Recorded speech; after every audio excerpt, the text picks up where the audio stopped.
Hello साथियों, नमस्कार। कैसे हैं आप सभी लोग।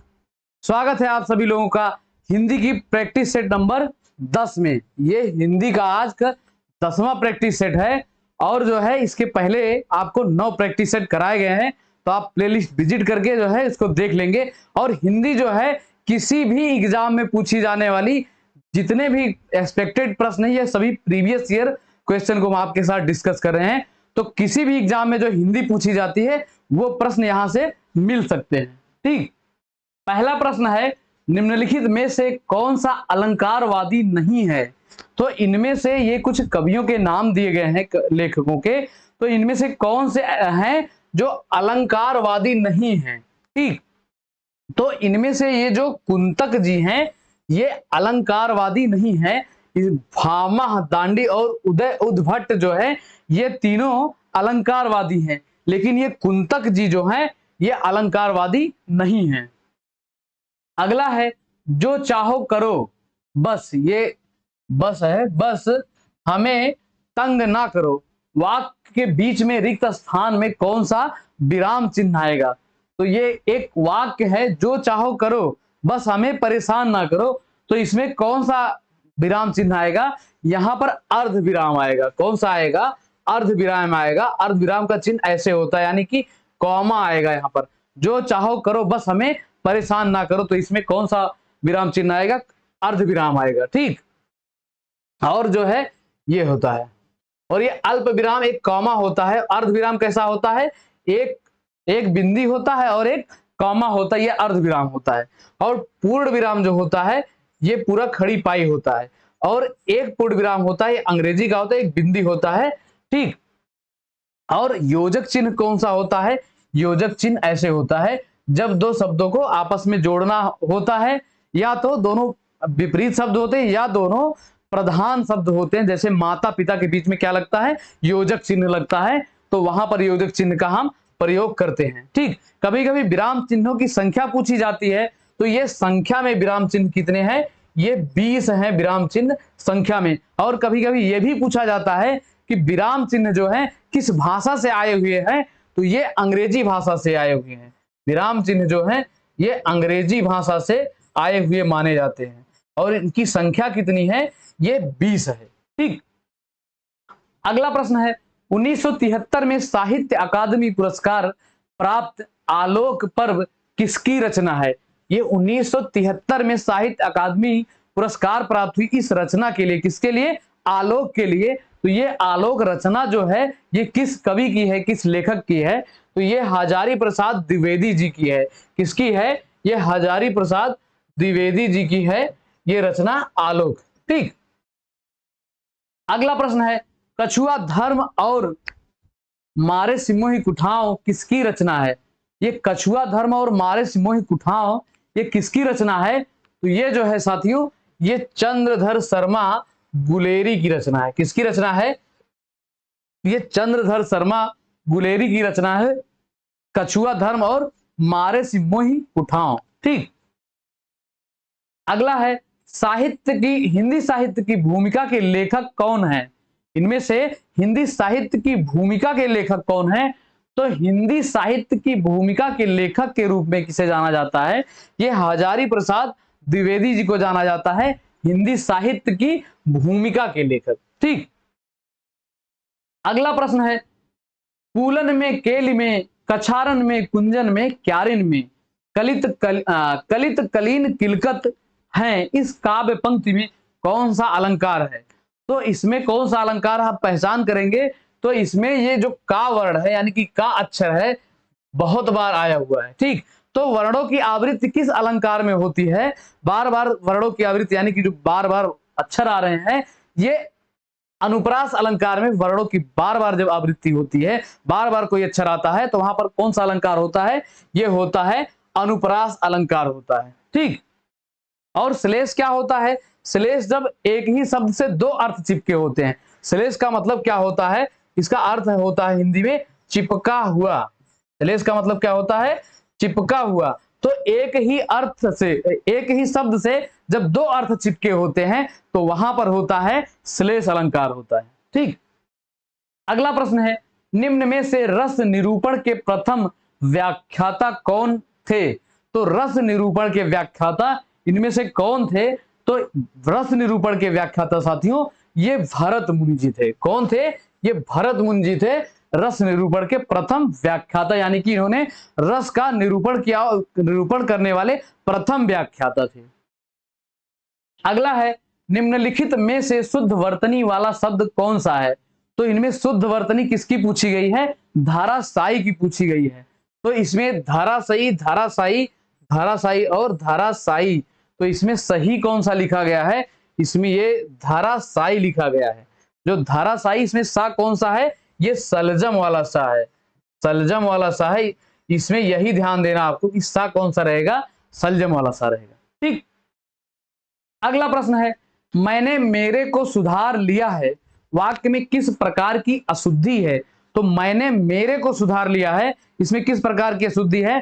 तो इसमें जो है मेरे को, तेरे को, ये हिंदी व्याकरण में नहीं चलता है, आपस की बोलचाल में चल सकता है, लेकिन हिंदी व्याकरण में ये अशुद्ध माना जाता है। तो इसमें मेरे की जगह क्या रहेगा? मैंने स्वयं को या खुद को सुधार लिया है। ठीक। तो इसमें किस प्रकार की अशुद्धि है? इसमें सर्वनाम संबंधी अशुद्धि है। किस प्रकार की अशुद्धि है? सर्वनाम संबंधी अशुद्धि है। तो इसको कैसे पहचानेंगे? तो जो संज्ञा के स्थान पर प्रयुक्त होता है उसी को हम सर्वनाम कहते हैं। ये सर्वनाम की परिभाषा है।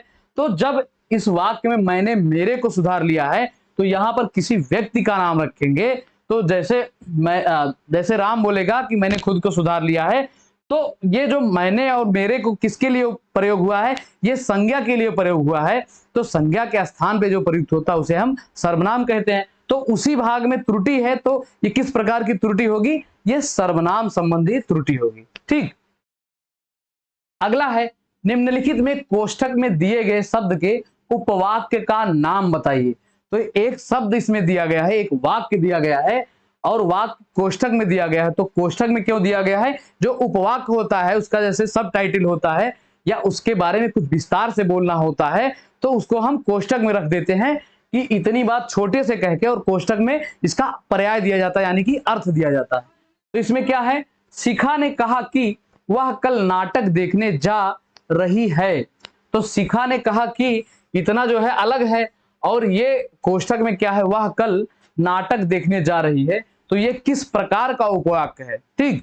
तो इसमें किस प्रकार का उपवाक्य है? तो शिखा ने कहा वह कल नाटक, तो इसमें जो है ये शिखा किसका काम कर रही है? ये संज्ञा का काम कर रही है। तो इसका जो इसमें दिया गया है कोष्ठक में, वह कल नाटक देखने जा रहे, तो वह किसके लिए प्रयुक्त हुआ है? शिखा के लिए प्रयुक्त हुआ है। ये जो वह है ये किसके लिए प्रयुक्त हुआ है? शिखा के लिए। तो इसी से आप पहचान करेंगे कि ये संज्ञा के बारे में कुछ बोला जा रहा है। तो किस प्रकार का उपवाक्य होगा? संज्ञा उपवाक्य होगा। ठीक। अगला है, जिस समास का पूर्व पद प्रधान हो उसे कौन सा समास कहते हैं? तो जिस समास का पूर्व पद प्रधान होता है उस समास को हम कौन सा समास कहते हैं? तो उसे हम अव्ययी भाव समास कहते हैं।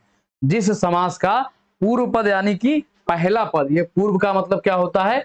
पहला पद प्रधान होता है, उसको हम क्या कहते हैं? अव्ययी भाव समास कहते हैं। और अव्ययी भाव समास की पहचान है कुछ, ये इसमें जो है पहले आता भर, हर, और क्या आता है? प्रति, प्रति, ठीक, यथा, ये सब जो है इसमें पहले आते हैं। और क्या आता है? आ आता है, एक है आ, जैसे आजीवन। तो आजीवन में कौन सा समास होता है? अव्ययी भाव समास होता है। तो अव्ययी भाव समास की पहचान क्या है? इसमें पहले क्या आता है? भर, हर, प्रति, यथा, ये सब जो है पहले आते हैं। तो ये अव्ययी भाव समास की पहचान होती है। ठीक। और द्वंद्व समास क्या होता है? द्वंद्व समास में दोनों पद प्रधान होते हैं। इसमें अव्ययी भाव समास में तो पूर्व पद प्रधान होता है, द्वंद्व समास में दोनों पद प्रधान होते हैं। जैसे राम सीता, जैसे आप लिखेंगे राम और सीता। और द्वंद्व समास की पहचान क्या है? इसमें योजक चिन्ह आता है। क्या आता है साथियों? योजक चिन्ह आता है बीच में, और उसमें दोनों पद प्रधान होते हैं। ठीक। अगला है, स्वर संधि में किसका मेल होता है? तो स्वर संधि में जो है साथियों, इसमें अक्षरों का मेल होता है। तो ये स्वर संधि है, तो इसमें स्वर संधि में किसका मेल होगा? स्वरों का मेल होगा। ठीक। तो ऑप्शन ए इस प्रश्न का राइट आंसर है। स्वर संधि में स्वरों का मेल होगा। इसी प्रकार अगर पूछे व्यंजन संधि में किसका मेल होता है, तो उसमें किसका मेल होता है, व्यंजनों का मेल होता है, तो व्यंजन संधि होती है। ठीक, अगला है मिलाप शब्द में कौन सा प्रत्यय प्रयुक्त है। तो मिलाप शब्द में कौन सा प्रत्यय है, तो प्रत्यय क्या होते हैं, ये वाक्य मूल शब्द के पीछे लगते हैं। प्रत्यय एक होता है मूल शब्द, मूल शब्द, और ये मूल शब्द के पीछे लगते हैं तो प्रत्यय कहलाते हैं। तो मिलाप को जब आप अलग करेंगे तो ये होगा मिल, मिल, और इसमें प्रत्यय कौन सा है, आप, इसमें प्रत्यय है आप। तो इसमें जब भी आपको उपसर्ग और प्रत्यय आए, ठीक, तो इसमें जो है आप इसको अलग करके जरूर लिखा करिए। अलग करके लिखने से क्या होगा, किसमें प्रत्यय है और किसमें उपसर्ग है और कौन सा है, इसको आपको भली भांति पता हो जाएगा और गलती का कोई गुंजाइश नहीं रहेगा। ठीक, तो इसमें मिल और आप में प्रत्यय क्या है, आप जो है इसमें प्रत्यय है, तो ऑप्शन बी जो है इसमें सही हो जाएगा, आप। ठीक, अगला है अप उपसर्ग दिए गए विकल्पों में से किसके साथ प्रयुक्त हो सकता है। तो इसमें उपसर्ग पूछ रहा है, तो उपसर्ग क्या होते हैं, ये मूल शब्द के पहले लगते हैं। ठीक, मूल शब्द के पहले जो लगते हैं इसे उपसर्ग कहा जाता है। तो इसमें पूछ रहा है अप उपसर्ग दिए गए विकल्पों में से किसमें लगेगा। तो इसमें अगर लगाएंगे अपराम तो नहीं बनेगा। जो मूल शब्द और प्रत्यय या उपसर्ग दोनों भी होते हैं, जो भी होते हैं, जो मिल के बनते हैं, तो जो मूल शब्द होते हैं इनका कोई अर्थ जरूर होता है, यानी कि ये सार्थक होते हैं। ठीक, तो इसमें अगर आ लगाएंगे, अप लगाएंगे तो अपजय, ये भी कोई सार्थक नहीं बनेगा। अगर इसमें अपरण लिखेंगे तो ये भी कोई सार्थक नहीं बनेगा। अब इसमें मान में अगर अप लगा देंगे, आप मान में अप लगा देंगे तो ये क्या बन जाएगा, अपमान बन जाएगा। तो इसमें क्या है, इसमें अप जो है, अप और मान, तो इसमें मूल शब्द क्या है साथियों, मान, मान इसमें मूल शब्द है, और अप जो है इसमें उपसर्ग है। ठीक, उपसर्ग से बहुत अच्छे अच्छे क्वेश्चन पूछे जाते हैं। और अगर इसी भांति आप अलग करके इसको मूल शब्द और प्रत्यय और उपसर्ग अलग अलग करके लिखना आप सीख गए तो आपका पक्का है कि गलत नहीं होगा कभी। अगला है अभिज्ञ अनभिज्ञ शब्दों का सही अर्थ है। तो अभिज्ञ और अनभिज्ञ का सही अर्थ क्या है, तो अभिज्ञ का मतलब जिसको ज्ञान हो, और अनभिज्ञ, अनभिज्ञ का मतलब जिसको ज्ञान ना हो। ठीक, तो इसमें कौन सा सही है, अभिज्ञ का मतलब जानकार, और इसमें अनजान या ना जानकार होता है। ये उर्दू का शब्द होता है ना जानकार, लेकिन अपने हिंदी में कैसे इसे कहेंगे, अभिज्ञ का जानकार और अनजान।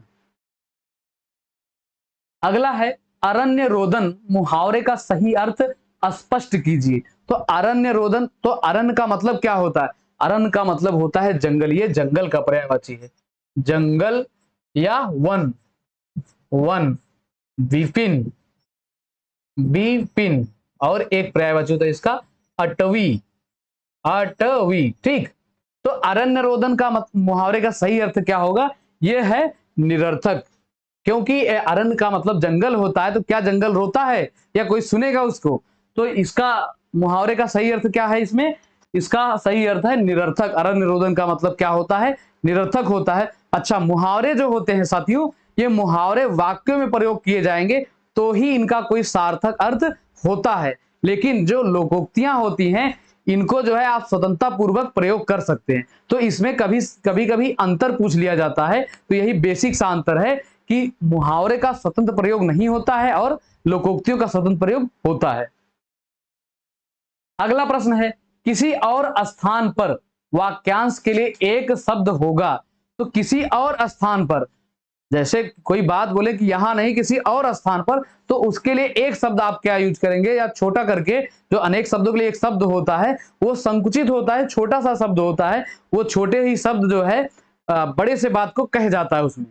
तो किसी और स्थान पर, इसके लिए कौन सा वाक्यांश है, इसके लिए है अन्यत्र। किसी और स्थान के लिए कौन सा शब्द, कौन सा वाक्यांश यूज किया जाता है, अन्यत्र। और सर्वत्र का मतलब हर जगह, हर जगह। ठीक, सर्वत्र का मतलब हर जगह या प्रत्येक जगह इसका होता है। अगला है आश्रम का समानार्थी निम्न में से कौन सा है। तो आश्रम का इसमें समानार्थी पूछा है, समानार्थी यानी कि सिमिलर अर्थ देने वाला, तो ये है मकान, ये माकन नहीं है। ठीक, इमारत, भवन और विहार, तो आश्रम का समानार्थी क्या होता है साथियों, आश्रम का समानार्थी इसमें विहार है। कौन सा सही है, विहार, ऑप्शन डी जो है बिल्कुल इसमें राइट आंसर है। अगला प्रश्न है अर्जन शब्द का विलोम है। तो अर्जन शब्द का मतलब क्या होता है, अर्जन का मतलब कोई चीज अर्जित करना, कोई चीज सीखना, कोई चीज इकट्ठा करना, ये होता है अर्जन। तो अर्जन का विलोम इसमें क्या होगा, व्ययन। व्ययन का मतलब कोई चीज खर्च कर देना, खर्च करना। ये समानार्थी और पर्यायवाची ये सब जो है, इसमें अगर आपको वाक्य का शब्द का अर्थ पता है तो आपको जो है इसका विलोम, पर्यायवाची, समानार्थी कुछ भी लिखने में और ढूंढने में इसको कोई परेशानी नहीं होगा। जैसे ये अर्जन का मतलब क्या है, कोई चीज प्राप्त करना या इकट्ठा करना, और इसका विलोम क्या होगा, व्ययन, खर्च करना या उसको अलग कर देना। अगला है निम्नलिखित में से कौन सा एक अनाथ का पर्यायवाची नहीं है। तो अनाथ का मतलब क्या होता है, नाथ, जिसके कोई नाथ, अनाथ का मतलब अनाथ, जिसके नाथ ना हो, यानी कि जिसका कोई देखरेख करने वाला ना हो, उसे अनाथ बोला जाता है। तो इसमें अनाथ का कौन सा पर्यायवाची नहीं है, तो अनाथ का मतलब बेसहारा भी होता है, अनाथ का मतलब यतीम भी होता है। देखिए ये यतीम है, ये कभी पूछा जा सकता है, ये थोड़ा परेशान करेगा क्योंकि ये थोड़ा नया सा लगता है। तो अनाथ का मतलब यतीम भी होता है, और अनाथ का मतलब निराश्रित भी होता है, लेकिन अनाड़ी का मतलब नहीं होता है। ये इसमें जो अनाड़ी दिया गया है, अनाड़ी का मतलब होता है कि जो है कि अनजान, किसी चीज से अनजान हो, उसको कोई वो चीज पता ना हो, ये जो है अनाड़ी कहा जाता है। इसलिए इसमें सही कौन सा है, अनाड़ी अनाथ का पर्यायवाची नहीं है। अगला है अंगीठी का तत्सम शब्द है। तो अंगीठी का तत्सम शब्द इनमें से कौन सा है, तो इसमें अंगीठी का तत्सम शब्द तो पूछा ही गया है, लेकिन इस प्रश्न में प्रश्न पूछने का मकसद क्या है, आपकी वर्तनी को चेक करना। ठीक, तो इसमें अंगीठी का सही तत्सम कौन सा है, यह है अग्निष्ठिका। ठीक, ये थोड़ा टेढ़ा है, और वैसे जो तत्सम वाले जो होते हैं ये संस्कृत के शब्द होते हैं, तो थोड़े से टिपिकल लग सकते हैं। तो इसको आप ऐसे बोलेंगे अग्निष्ठिका। जब अग्निष्ठिका आप बोलेंगे तो आपकी वर्तनी हमेशा सही होगी, कभी गलत नहीं होगी। अगला है वह लाचार है क्योंकि वह अंधा है। इस वाक्य में कौन सा अव्यय है, तो इसमें जो है साथियों वो अव्यय पूछा जा रहा है। वह लाचार है क्योंकि वह अंधा है, तो अव्यय क्या होते हैं साथियों, अव्यय की परिभाषा है, अव्यय जो है ये अविकारी होते हैं, अविकारी होते हैं अव्यय। तो अव्यय जो, अव्यय की पहचान क्या है, अव्यय जहां पर भी प्रयोग हुआ रहेगा उसमें लिंग वचन कारक उसके वाक्य में कुछ भी परिवर्तन कर लेंगे, लेकिन अव्यय जो रहेगा, जैसे एक अव्यय होता है तथा, अव्यय एक है तथा, और क्या है नहीं, ये सब जो है किसी, जैसे किसी वाक्य में राम तथा श्याम, राम तथा श्याम, और जैसे और नहीं का कोई प्रयोग करेंगे तो उसमें कुछ भी परिवर्तन कर देंगे, चाहे लिंग बदल देंगे, चाहे सर्वनाम बदल देंगे, कुछ भी उसमें बदल देंगे, तो ये जो जैसे तथा और नहीं है ये अपने स्थान पर अपरिवर्तित रहेगा, तो यही होता है अव्यय। ठीक, अब इस पे आ जाइए, ये है वह लाचार है क्योंकि वह अंधा है। तो इसमें अव्यय पूछा गया है, लेकिन किस प्रकार का अव्यय है, तो वह लाचार है क्योंकि वह अंधा है। तो इसको आप 2 बार पढ़ेंगे, 3 बार पढ़ेंगे तो आपको थोड़ा सा समझ में आ जाएगा कि ये कैसा है, कारणवाचक है। कैसा अव्यय है, कारणवाचक है। वह लाचार है क्योंकि वह अंधा है, वह अंधा है इसलिए लाचार है। तो जब इधर से पढ़ेंगे वह अंधा है, पहले पढ़ेंगे वह लाचार है क्योंकि वह अंधा है, और एक बार इधर से पढ़ेंगे वह अंधा है इसलिए वह लाचार है। तो इसमें आपको सही आ जाएगा कि कौन सा है, इसमें करणवाचक अव्यय। ठीक, नहीं तो आप परिमाण, संबंध और संकेत में, इसमें देखिए परिमाण में भी थोड़ा सा हो सकते हैं कि ये परिमाणवाचक तो नहीं हो सकता है, लेकिन ये परिमाणवाचक नहीं है, इसमें क्या है, कारणवाचक है। सीधे सीधे इसमें कारण बताया जा रहा है कि वह अंधा है क्योंकि वह लाचार है। अगला है निम्नलिखित में से कौन सा वाक्य कर्मवाच्य का उदाहरण है।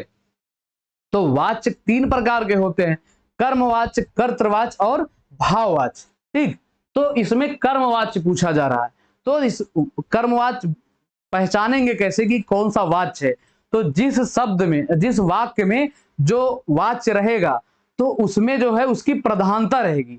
जैसे इसमें कर्मवाच्य पूछा जा रहा है तो इसमें आप चारों विकल्प पढ़ेंगे तो इसमें आपको कर्म की प्रधानता जिसमें भी दिख जाए वही कर्मवाच्य होगा। ठीक, तो इसमें कौन सा है? पत्र लिखा जाता है, राम पुस्तक पढ़ता है, सीता पत्र लिखती है, और क्या है? मुझसे बैठा नहीं जाता है। तो ये नहीं वाला जो आ जाता है तो ये जो है आप भाववाच्य को याद कर लेंगे कि उसमें नकारात्मक आता है, नकारात्मक भाव आता है तो वो भाववाचक। जैसे मुझसे चला नहीं जाता, अब मुझसे रहा नहीं जाता, अब मुझसे बैठा नहीं जाता, तो ये सब जो है ये कैसे होते हैं? ये होते हैं भाववाच्य।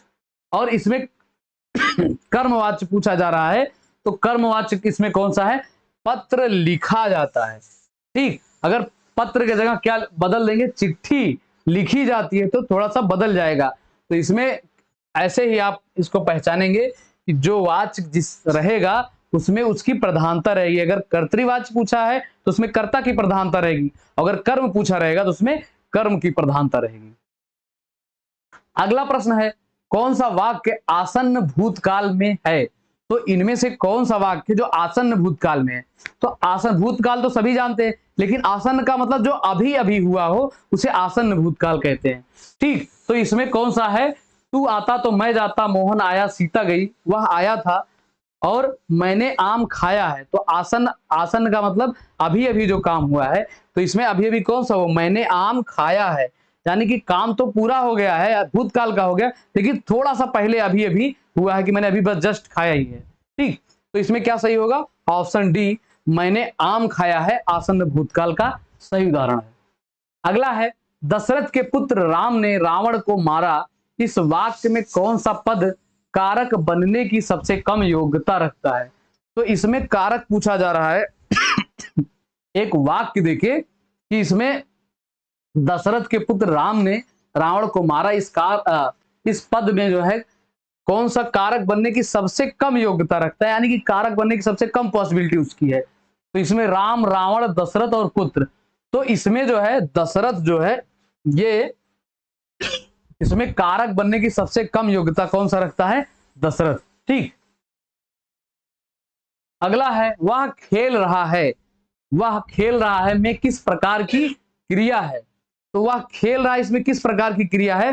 तो इसमें आपको पूछा गया है कृदंत, अकर्मक, सकर्मक और संयुक्त क्रिया। तो इसमें आप जैसे सकर्मक और अकर्मक की पहचान करने की क्या तरीका है, इसमें आप प्रश्न पूछेंगे। तो जैसे वह खेल रहा है तो वह क्या खेल रहा है? वह क्या खेल रहा है? अगर आपको उत्तर मिल रहा है तो ठीक है, अगर उत्तर नहीं मिल रहा है, अगर उत्तर मिल रहा है तो सकर्मक है, अगर उत्तर नहीं मिल रहा है तो वो आकर्मक है। ठीक, तो इसमें वह खेल रहा है किस प्रकार की क्रिया है? ये जो है आकर्मक क्रिया है। ठीक, अगला है, विशेषण की विशेषता बताने वाला शब्द क्या कहलाता है? तो विशेषण की विशेषता बताने वाले शब्द को क्या कहते हैं? तो वैसे विशेषण होता है, और ये विशेषण की विशेषता बताने वाले शब्द को क्या कहते हैं? हम इसको प्रविशेषण कहते हैं। ठीक, और जो विशेष की विशेषता बताता है उसको क्या कहते हैं? विधेय विशेषण कहते हैं। अगला है, आप अंदर आकर बैठिए वाक्य में पुरुषवाचक सर्वनाम किस अंश में है? तो इसमें पुरुषवाचक सर्वनाम कौन सा है? इसमें आप अंदर आकर बैठिए, इस वाक्य में पुरुषवाचक सर्वनाम कौन सा है? तो इसमें जो है आप जो है साथियों ये है कैसा है? पुरुषवाचक सर्वनाम है। अगला है, कवि शब्द किस शब्द का एक वचन है? तो ये बहुवचन दिया गया है, तो इनमें इन बहुवचनों में से कवि शब्द किसका एक वचन है? तो ये कविगण जो होता है ये कवि का बहुवचन रूप है। तो कवि का बहुवचन रूप, तो इसमें एक वचन पूछा गया है, तो कविगण का एक वचन रूप क्या है? कवि। अगला है, निम्न में कौन सा शब्द स्त्रीलिंग नहीं है? तो इसमें से कौन सा शब्द है जो स्त्रीलिंग नहीं है? तो स्त्रीलिंग और पुल्लिंग की पहचान क्या है? इसमें आप या तो वाक्यों में प्रयोग करेंगे या तो अच्छा और अच्छी लगाकर इसको आप बोलेंगे, तो आपको इसमें भली भांति पता हो जाएगा कि कौन सा स्त्रीलिंग है और कौन सा पुल्लिंग है। ठीक, तो इसमें स्त्रीलिंग कौन सा नहीं है? इसमें संबल जो है साथियों ये पुल्लिंग है।